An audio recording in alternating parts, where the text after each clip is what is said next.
E agora um tema muito sensível, né? A fila de espera do INSS voltou a subir e bateu quase 3 milhões em requerimentos pendentes em novembro de 2025. O último dado disponível está no maior patamar da história.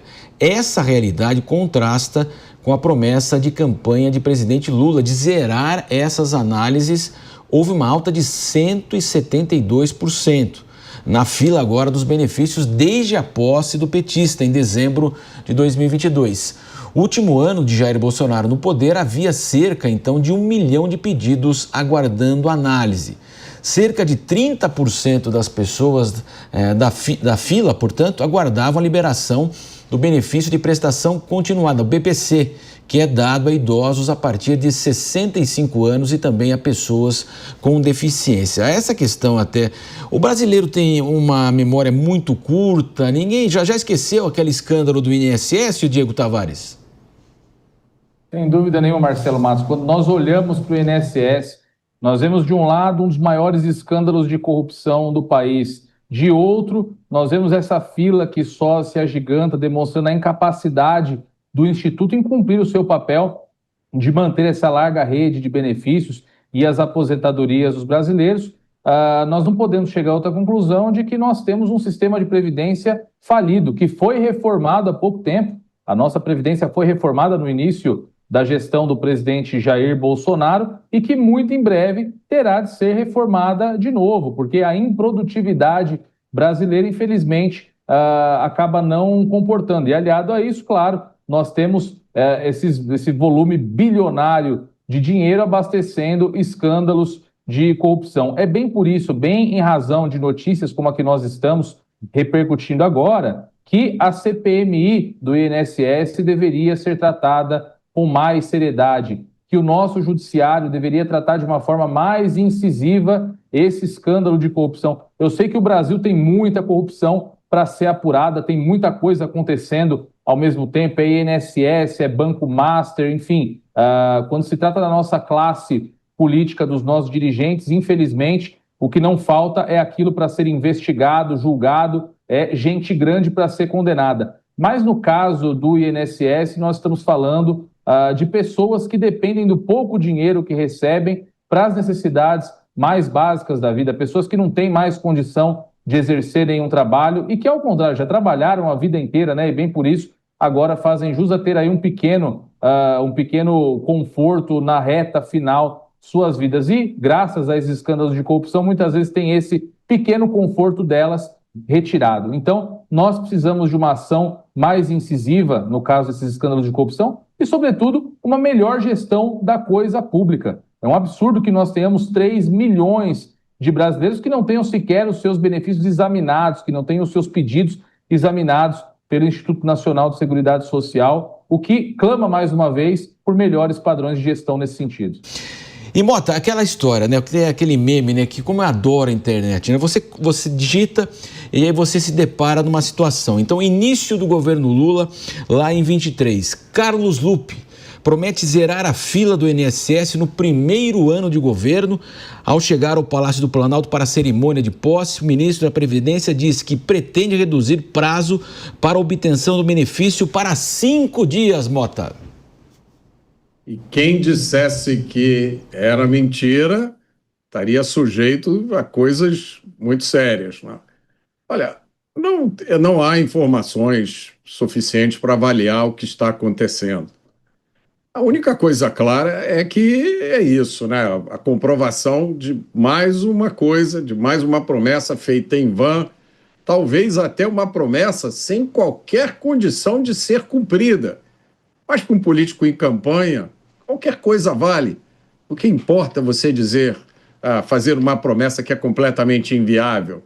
Ninguém vai se lembrar disso depois, né?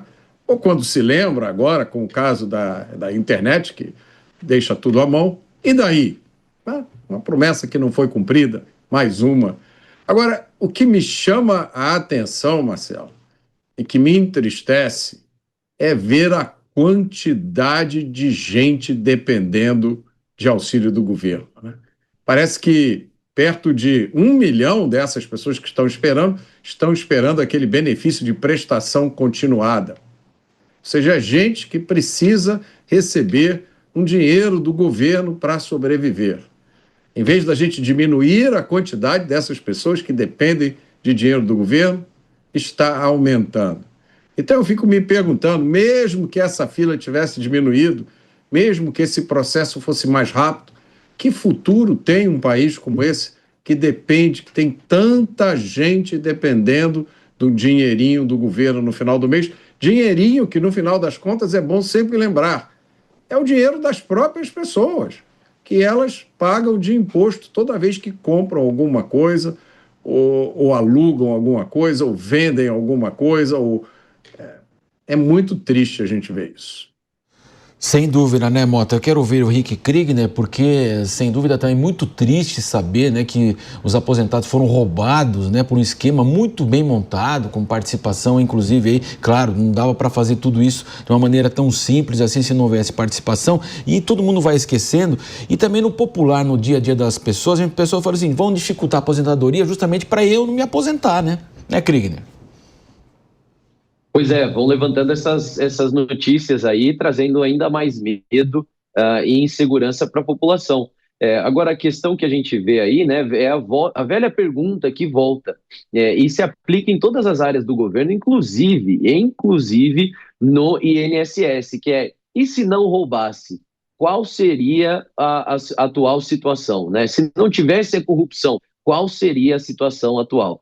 Tantas coisas que no Brasil a gente olha e a gente percebe como que isso seria se não houvesse desvio de verba. A gente olha para os presídios, a gente olha para as escolas, a gente olha para tantas áreas da cidade, seja cidade grande, cidade pequena. Onde estaria o Brasil se nós não fôssemos um campeão de corrupção? Onde estariam as nossas pessoas mais vulneráveis se esse dinheiro todo que é colocado através do pagamento de impostos não fosse desviado para pagar por Ferrari, para sustentar partido político, para pagar por fazer caixa 2 de campanha política, ou mesmo lavar dinheiro das mais diferentes formas? Onde estaríamos nós? Em que posição do ranking mundial de desenvolvimento econômico? Em que posição do ranking mundial de desenvolvimento social o Brasil teria potencial de chegar se não fosse as mazelas que acometem a população brasileira por conta das escolhas equivocadas, para não dizer nada pior do que isso, das nossas lideranças. Porque a corrupção só acontece quando tem, de fato, anuência daquele que está no poder de fiscalizar e de verificar se as coisas estão ocorrendo aí, seguindo da maneira como deveriam. Então, a gente tem essa pergunta e esse desejo, eu tenho esse desejo de um dia em vida e ainda ver um Brasil que, claro, não vai ser livre da corrupção, porque nenhum país é 100% livre da corrupção, mas um país em que você consegue ver pelo menos um pouco mais de decência, justiça e, de fato, entrega aí, né, daquilo que é prometido pelo Estado ou daquilo que deveria ser o trabalho mínimo do Estado diante do pagador de imposto. Matos. Só para fechar esse tema com o Diego Tavares, Diego, o mais preocupante também hoje, que todas as pessoas comentam, é o seguinte: será que haverá dinheiro para pagar a aposentadoria? Será que esse governo está disposto a fazer uma nova reforma da Previdência, uma reforma administrativa? A gente sabe que no ano passado a Receita Federal colocou que 47 milhões de pessoas físicas tinham que obrigatoriamente apresentar o imposto de renda. Quem vai pagar imposto? Quem está pagando imposto no Brasil? Essa dívida PIB cada vez maior vai chegar a 100% em 2027. Haverá recursos para a Previdência aqui no Brasil? Evidentemente que não, Marcelo Matos. Nós temos um sistema previdenciário que não se sustenta pelas próprias condições socioeconômicas do Brasil.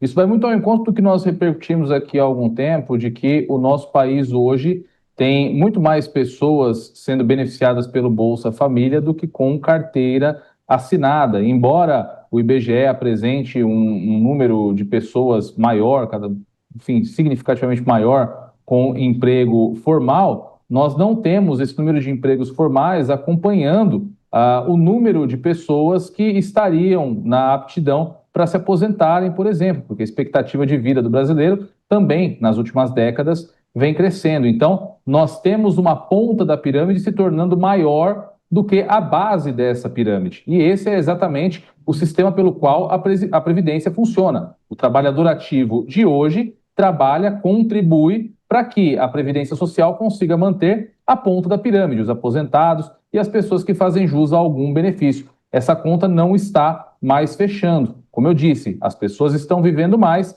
e as pessoas com menos vínculo formal, embora com crescimento ainda, com uma quantidade bem menor, o Brasil chega, salvo engano, a 50% de informalidade, ou seja, 50% dos brasileiros não estão contribuindo com a Previdência, nós não temos como sustentar essa pirâmide em pé. Então, certamente a Previdência passará muito em breve por uma reforma, não por uma opção política, mas por uma necessidade de manutenção do sistema. E mesmo uma nova reforma, eu tenho as minhas dúvidas se ela conseguirá por muito tempo manter esse sistema de pé. Acho que seria muito melhor que o Brasil se debruçasse sobre experiências de outros países. É o Chile, salvo engano, que utiliza um sistema de capitalização, que o próprio trabalhador provê a sua aposentadoria, faz os recolhimentos para a própria aposentadoria. Enfim, precisamos estudar um modelo alternativo, porque essa pirâmide invertida ela não consegue ser sustentada. E, infelizmente, essas reformas acabam sendo mais remendos, né? Mais para dar uma sobrevida ao nosso sistema de previdência. Podemos até fazer uma nova reforma em breve, mas em um curto espaço de tempo teremos que reformar novamente para atender essas necessidades supervenientes. Então, sim, indo objetivamente à resposta da sua pergunta, dificilmente esse sistema se segura. Então, o Brasil deverá, sim, repensar a sua previdência em breve.